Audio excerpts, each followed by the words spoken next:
లూకా సువార్త 2వ అధ్యాయము 8 నుంచి 14 వరకు ఒకసారి చదివేస్తే, ఆ దేశములో కొందరు గొర్రెల కాపర్లు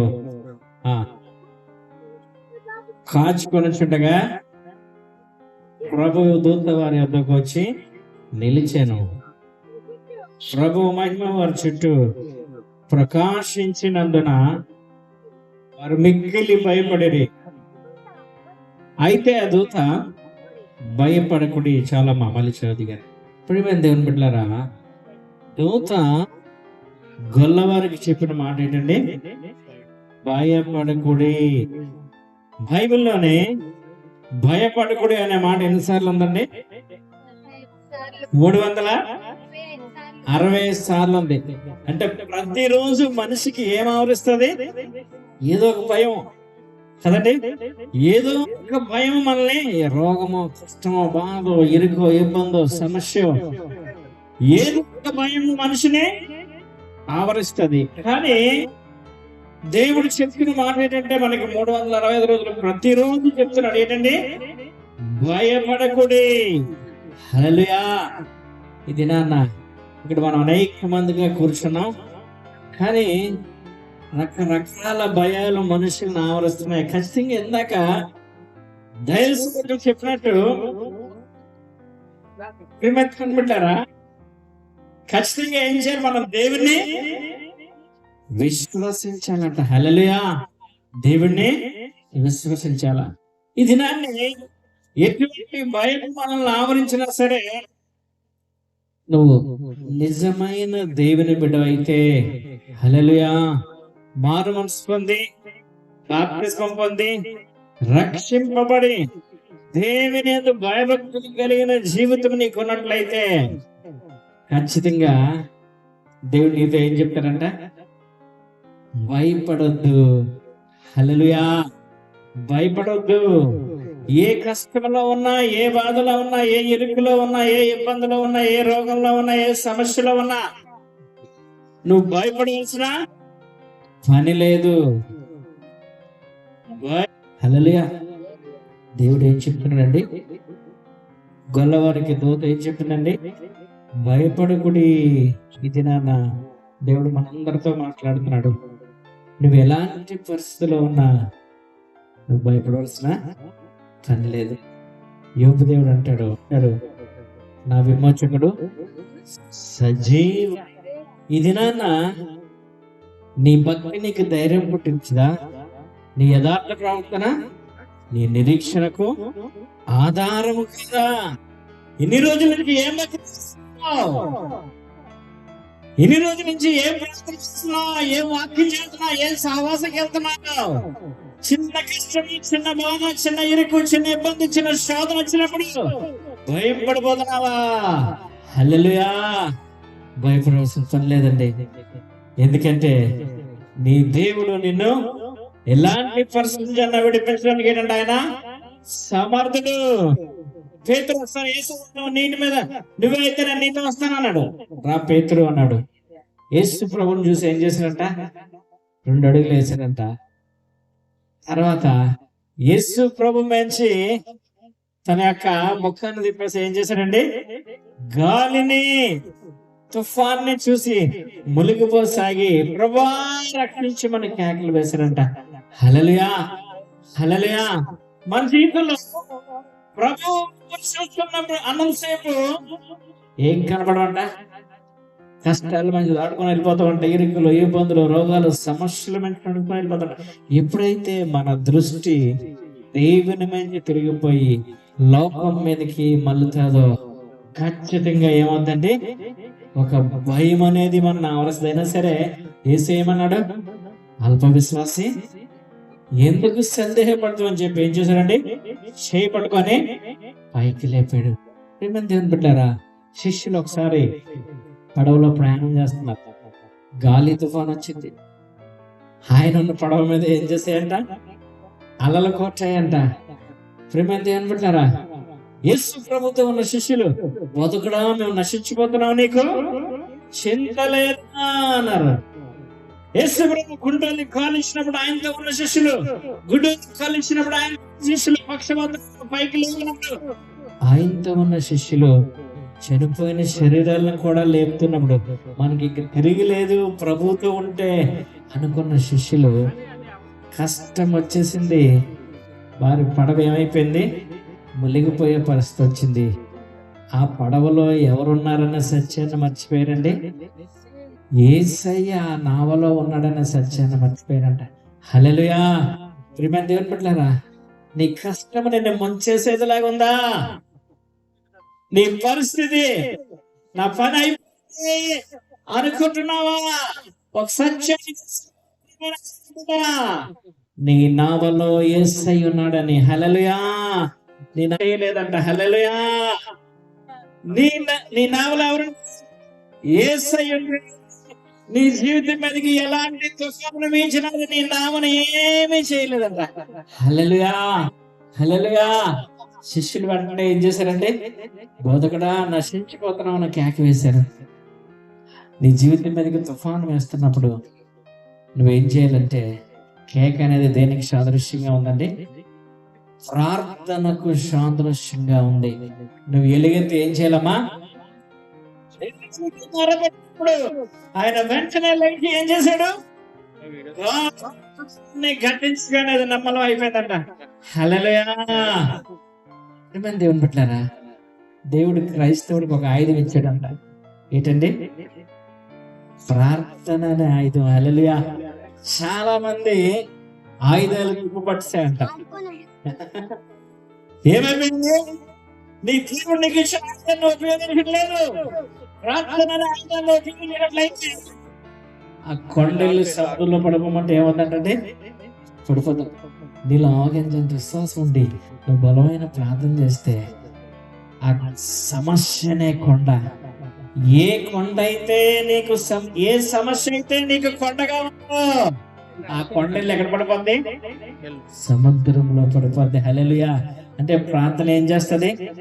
ఖచ్చితంగా నీ పరిస్థితిని మారుస్తుంది. నువ్వు అటు ఇటు చూడకూడదండి. ఎక్కడ ఎవరిని చూడాలా?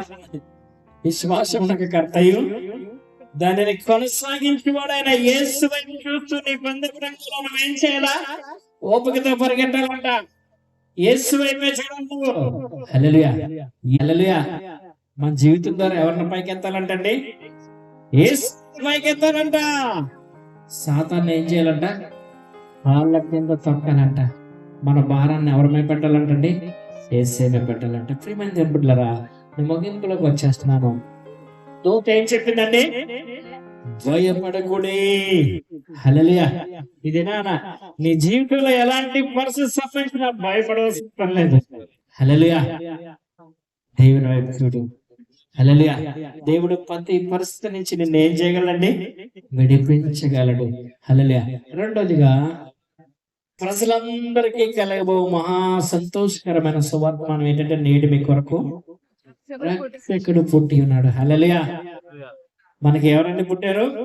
రక్షకుడు. యెషయా 53:4-5 మనం చూస్తే, మన అతిక్రమ క్రియలను బట్టి ఆయన గాయపరచబడెను, మన దోషములను బట్టి నల్లగొట్టబడెను, మన సమాధాన శిక్ష అతని మీద పడింది, అతడు పొందిన దెబ్బల వల్ల మనకు స్వస్థత. హల్లెలూయా. మనకు రక్షకుడు పుట్టాడండి. యేసు ప్రభు సిలువలో 3 కార్యాలు చేశాడు.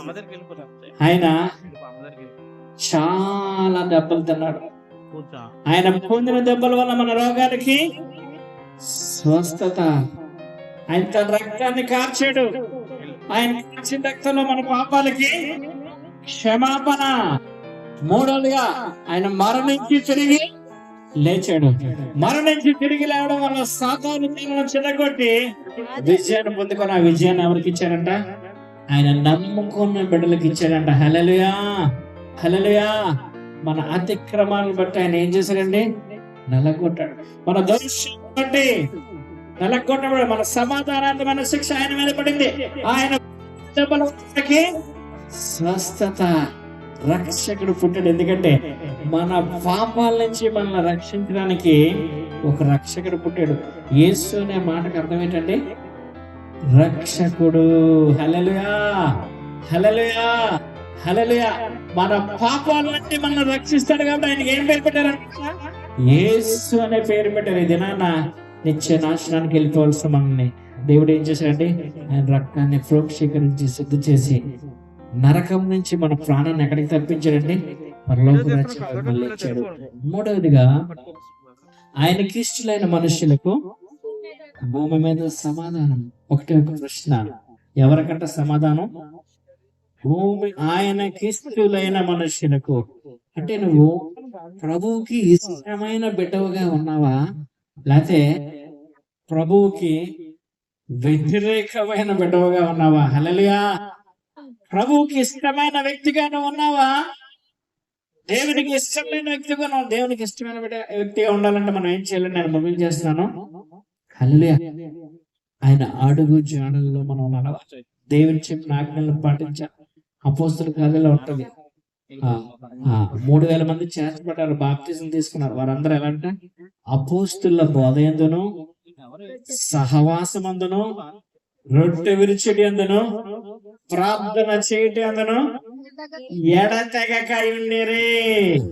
దేవునికి ఇష్టమైన బిడ్డలుగా మనం ఉండాలంటే ఖచ్చితంగా అపోస్తుల బోధ మనం వినాలంట.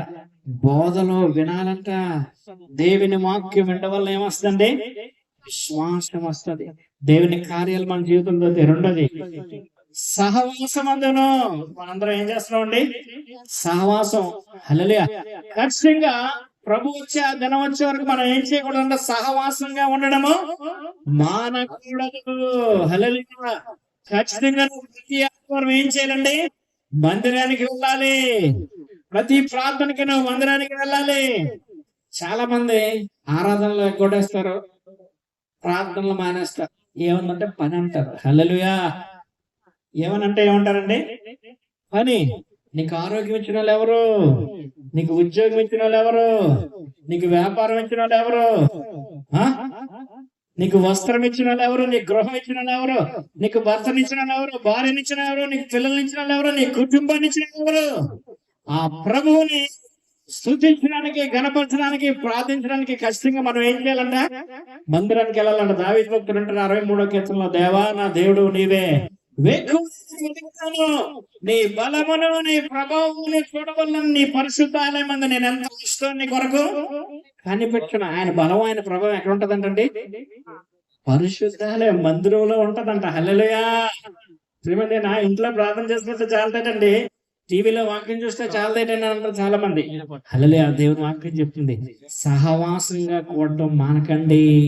హల్లెలూయా. దేవుని బలము, దేవుని ప్రభావం ఎక్కడ ఉంటది? మందిరములో ఉంటది. నీ మందిరంలో ఒక దినం కూడా 1000 దినాల కంటే శ్రేష్టము. హల్లెలూయా. దేవుని బిడ్డలారా, సహవాసమందు, అపోస్తుల బోధ యందు, రొట్టె విరవడమందు. హల్లెలూయా. అంటే ప్రభు బలలో కూడా మనం ఏం చేయాలండి? పాలు పొందాలి. చాలా మంది ప్రభు బలం తీసుకోరండి. దాన్ని అసలు ప్రాముఖ్యమైన దానిగా కూడా అంటారు. కానీ దేవుని వాక్యం ఏం చెప్తుందంటే, నా శరీరము తిని నా రక్తం నా రాజ్యానికి పాత్రుడు. హల్లెలూయా. ఆయన శరీరానికి సాదృశ్యంగా రొట్టె తినాలంట, ఆయన రక్తానికి సాదృశ్యంగా ద్రాక్షరసం తాగాలంట.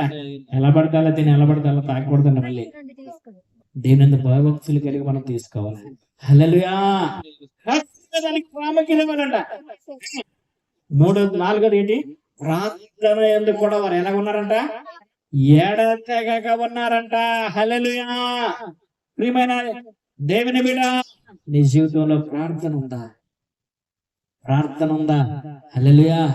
పెళ్లి గ్రహం అన్న దైవజనుడు ఎవరు అడిగారంట ఆయన్ని, ఫస్ట్ గారు మీ పరిచర్య రహస్యం ఏంటి అంటే, మొదటిది ప్రార్థన అన్నదంట.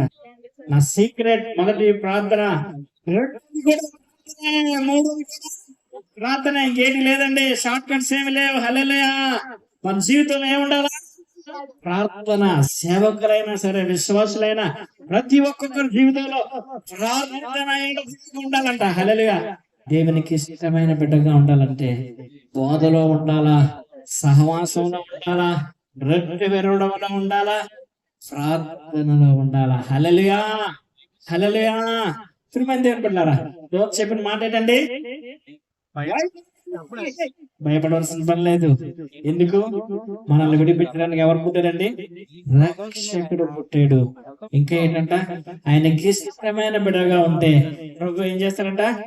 ఆయనకి ఇష్టమైన బిడ్డలకు భూమి మీద సమాధానము, శాంతి, సమాధానము, నెమ్మది ఇస్తాడంట.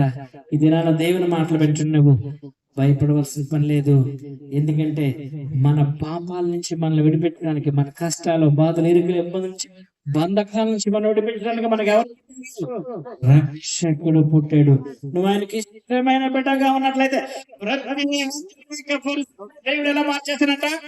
అనుకూల పరిస్థితిగా మారుస్తాడంట. ఇక్కడ ఉన్న వారందరికీ ప్రభు అటువంటి కృప దయచేయను గాక. చిన్న ప్రార్థన చేద్దాం. ప్రతి ఒక్కరు చిన్న ప్రార్థన చేసుకోండి. యేసయ్యా, ఇగో నాయనా, ఇక్కడి నుంచి నేను భయపడ్డాను.